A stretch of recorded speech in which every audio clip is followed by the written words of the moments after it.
3 या 4 साल मैं स्टिल बेस्ट एथलीट रही हूँ, नो गोल्ड मेडल के साथ। उसके बाद जिसको मैंने बीट किया है वो 10 साल से स्टिल मैम अगर देखा जाए तो आप एक छोटे से मोहल्ले से उठ के आप इतने बड़े मोहल्ले में मतलब बहुत सारे लोग ऐसे हैं कि जिनको उस वक्त पता चला जब मैं सैफ के बाद जीत के और लोग मेरे इंटरव्यू लेने हैं कि किसी को पता चला कि इस मोहल्ले में की भी कोई बच्ची है जो इस लेवल। मिल्खा सिंह और 3 इडियट्स। मैम टिकटॉक के बारे में कुछ कहना चाहते हैं? अस्सलाम नाज़रीन, आप देख रहे हैं यूट्यूब चैनल सवाल टीवी और मैं हूं आपका मेज़बान अबू बकर खालिद।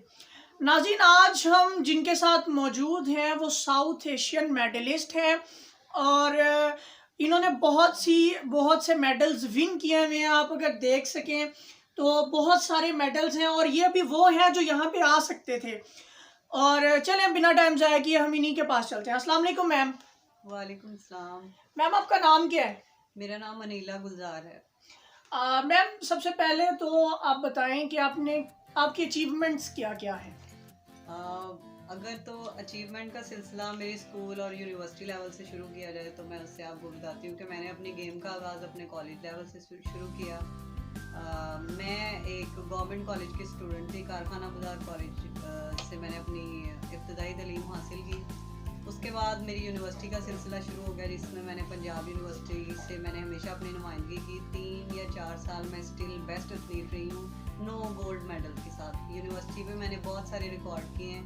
बेसिक इवेंट मेरा 400 और 800 मीटर था, लेकिन उसके अलावा मैं 100, 200, 400, 800, 1500 और 5000 तक इवेंट करती थी और 3 साल स्टिल मैं बेस्ट एथलीट रही। उसके बाद मैं inter provincial level, Punjab games, Quaid-e-Azam games, इनमें मैंने न्यू रिकॉर्ड किए हैं और बहुत सारे मेडल हासिल किए। उसके बाद मैंने नेशनल में नवंबर 2019 में मैंने पहली दफ़ा पार्टिसिपेट किया। उस वक्त मैं ब्राउन्ज हुई थी 3 इवेंट्स में, 400 मीटर और 800 मीटर। उसके बाद मैंने अपना ये अज़म अपने आप को स्ट्रॉन्ग किया कि ये मैंने अपने लेवल को ऊपर लेके जाना है। इस साल जो नेशनल गेम्स हुई हैं पेशावर में 10 साल बाद, उसमें मैंने 6 मेडल हासिल किए जिसमें मेरा 1 गोल्ड, 2 सिल्वर और 3 ब्रॉन्ज थे। 800 मीटर का जो मैंने इस दफ़ा करंट जो टाइम किया है वो आज से 10 या 12 साल पहले किसी ने किया था। उसके बाद जिसको मैंने बीट किया है वो 10 साल से स्टिल चैम्पियन थी और माशाल्लाह मैंने रिकॉर्ड के नज़दीक टाइम किए हैं और 6 मेडल लिए और आर्मी को मैंने रिप्रेजेंट। माशाल्लाह। तो मैम अगर देखा जाए तो आप एक छोटे से मोहल्ले से उठ के आप इतने बड़े लेवल तक गई, तो मैम हमारे नाज़रीन इस चीज़ में इंटरेस्टेड होंगे कि आपने स्टार्टअप कहाँ से लिया?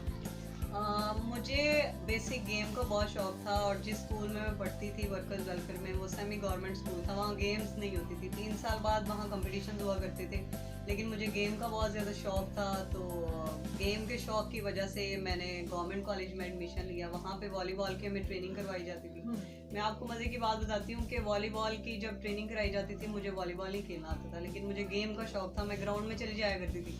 तो जब मुझे ट्रेनिंग वॉलीबॉल की नहीं आती थी तो हमारे कोचेज मुझे पनिश करते थे और पनिश ये होती थी कि आपने ग्राउंड के चक्कर लगाने हैं। तो वो जब 2 चक्कर मुझे ग्राउंड के कहते थे तो मैं 6 चक्कर खुशी में लगाती थी कि वो मुझे रनिंग का कहते हैं।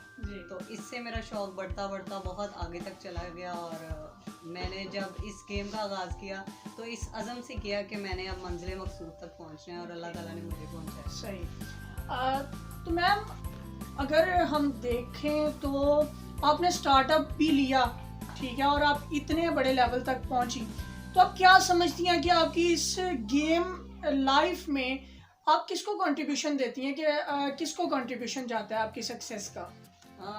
ये आपने बहुत अच्छा क्वेश्चन किया। ये फीमेल के लिए ये बहुत इनिशिएटिव है कि उनकी फैमिली सपोर्टिव हो। देखें, अगर मुझे लोग सपोर्ट करते हैं, मैं आज इस लेवल की प्लेयर हूँ कि लोग मुझे मेरे नाम से पहचानते हैं, लेकिन इसका बैकग्राउंड जो बेसिक है वो मेरे पेरेंट्स को, मेरी फैमिली को, स्पेशली मेरे भाइयों को जाती है जिन्होंने मेरे पे एतमाद किया। शुरू में जब वसाइल नहीं हुआ करते थे तो मेरा भाई मुझे लेके आता था, छोड़ के आता था और उनकी ही स्ट्रगल की वजह से मैं कहती हूँ कि ये सारा क्रेडिट मेरे पेरेंट्स को जाता है। और उसके बाद जिनका मेरे ऊपर हक है और जिन्होंने ये हक अदा किया वो मेरे टीचर्स हैं। उसमें एक बहुत लंबी चौड़ी लिस्ट है। मेरे बेसिक टीचर सलीम साहब थे जिनके क्लब से मैंने ट्रेनिंग शुरू की। उसके बाद मैंने मतलब लेवल के साथ साथ मेरा थोड़ा लेवल अप हुआ, कुछ मामलात ऐसे हुए मैंने ट्रेनिंग चेंज की, फिर मेरा लेवल अप हुआ। फिर रफ़ाकत हुसैन साहब हैं बट्टी जी में, उन्होंने मुझे स्पॉन्सर किया। हमारे DSO साहब हैं, हमारे ग्राउंड में मेरे साथ बहुत लोग कोऑपरेटिव करते हैं, जैसे उस्मान और वाजिद साहब हैं, उनका क्लब है। वक्त के साथ साथ लोग कंट्रीब्यूट करते रहे, लेकिन बेसिक जो है इसमें मेरे पेरेंट्स का बहुत अमल दखल है। इन्होंने मुझे बहुत सपोर्ट किया। मेरे मोहल्ले में मतलब बहुत सारे लोग ऐसे हैं कि जिनको उस वक्त पता चला जब मैं सैफ के बाद जीत के लोग मेरे इंटरव्यू लेने हैं, कि किसी को पता चला कि इस मोहल्ले में की भी कोई बच्ची है जो इस लेवल की प्लेयर। सही। तो मैम एक मैं क्वेश्चन आपसे करना चाहता हूँ कि बीइंग अ फीमेल आपको किन किन मसाइल का सामना रहा और क्या क्या डिफ़िकल्टीज आपने फेस की? मैं जिस एरिया से या जिस इलाके से मेरा ताल्लुक है, यहाँ रहना और सरवाइव करना, मतलब नॉर्मल फैमिलीज रहती हैं, यहाँ से ग्राउंड तक जाना, और मतलब अक्सर औकात इस तरह अक्सर औकात नहीं, सबको पता है, देखने वालों भी और आप लोगों को भी, कि कहीं आना जाना होता है, स्पेशली फीमेल ने अगर गाउन के साथ जोगर पहने हो ना तो लोग उसको मजाक का निशाना बनाते हैं कि भाई ये तू कहाँ जा रही है, खेल के आना है। मतलब इस तरह की बहुत सारी फजूल बुलशिट बातें मैंने भी बर्दाश्त की, लेकिन मैंने कभी अपना मुराल डाउन नहीं होने दिया कि मैं घर से निकली हूँ तो मैं किसी चीज़ के लिए निकली हूँ। तो मैंने अपने एम पे फोकस रखा और अल्लाह ताला ने मुझे आज मुकाम दिया। माशाल्लाह। मैम आप इस लेवल की प्लेयर हैं तो हमारे व्यूअर्स जो हैं इस चीज़ में इंटरेस्टेड हैं कि आपका डाइट प्लान क्या है?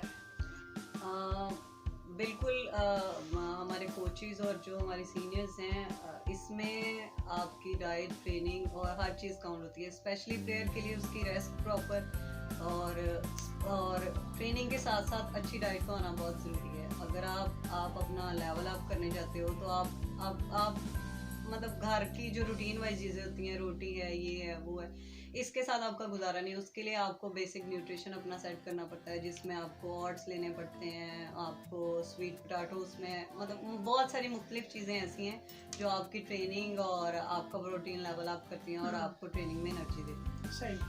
तो मैम आप कितने घंटे गेम करती हैं, प्रैक्टिस कितने घंटे करती हैं ग्राउंड में खेलने के लिए? ग्राउंड में खेलने के लिए जब कंपटीशन डेज होते हैं, और मतलब आज से जैसे मैं आज अनाउंस हुआ हमारी नेशनल 3 माह बाद है, तो हमें उस सेशन को मैं डबल कर देते हैं। मतलब मॉर्निंग में भी, मॉर्निंग में इनफ 2-2.5 जो घंटे, और शाम में भी इसी तरह 2 घंटे 2.5 घंटे, और एक वीक में हम 3 इसमें पावर ट्रेनिंग होती हैं जिसमें जिम भी है। उसके अलावा बाकी हमारी ट्रैक ट्रेनिंग होती है जिसमें रनिंग होती है, मुख्तलिफ तरह की एक्सरसाइज होती हैं, फटलक होती है, डिफरेंट चीज़ें इसमें शामिल। सही है मैम हमने सुना है कि आप आजकल इंजर्ड हैं, तो आपकी इंजरी में आपने ऑपरेट करवाया आई थिंक सो, तो हायर अथॉरिटीज़ का क्या क्या कंट्रीब्यूशन रहा, कुछ रहा भी है या नहीं? इंजरी का तो आपने बिल्कुल ठीक सुना। मुझे बहुत स्वेयर इंजरी हो गई थी, मेरे नी के मनिस्कस में प्रॉब्लम था, तो मैंने इसको काफ़ी देर इस पे स्ट्रगल किया। इसको नॉर्मल लेवल के लिए, मतलब किसी ने कहा रेस्ट कर लो, मैंने रेस्ट की, किसी ने कहा ट्रेनिंग छोड़ दो, मैंने ट्रेनिंग छोड़ी, लेकिन इसका कोई सूटेबल इलाज नहीं था। तो इसके लिए मस्त यही था कि कहा गया कि इसकी सर्जरी करवाई जाए। मैंने सर्जरी करवाई। मेरे लिए मतलब किसी गवर्नमेंट इदारे या किसी तरह की कोई हेल्प नहीं है, मैंने जोड़ दिया, मैंने अपने बलबूते किया, और माशाल्लाह अब मैं ठीक हूँ, फिट हूँ, मैंने ग्राउंड में जाना दोबारा शुरू कर।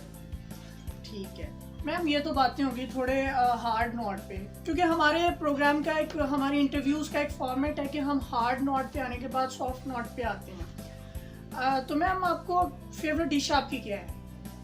फेवरेट तो ऑलमोस्ट सारा कुछ, मतलब मैंने फील्ड में जब से मैंने ये फील्ड ज्वाइन किया है, ये जैसे आम लड़कियों को शौक होता है ये चीज़ खानी, वो चीज़ खानी, उस तरह बिल्कुल एक नॉर्मल डाइट जो प्लेयर्स लेते हैं, जिसमें हेल्दी डाइट होती है, फिश होती है, बीफ होता है, चिकन होता है, ये रूटीन वाइज।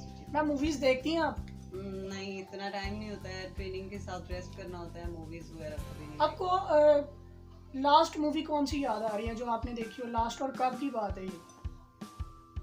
लास्ट और कब, मतलब हाँ, मिल्खा सिंह और 3 इडियट्स, वो मतलब बहुत सारा, उससे भी सुना ये वाली मूवी है, उससे भी सुना था, फिर दिल किया तो देख ली, नहीं तो मुझे शौक नहीं है। फेवरेट एक्ट्रेस कौन है और फेवरेट एक्टर कौन है? मुझे मेरे फेवरेट जो पाकिस्तानी आपके हैं, तो मुझे हमेशा लेजेंड्स अच्छे लगते हैं, और अब्दुल सितार थी, मैं उनको हमेशा पढ़ती हूँ और उनको मैंने फॉलो किया है, और कासिम अली शाह को मैं सुनती हूँ। मैम टिकटॉक के बारे में कुछ कहना चाहें?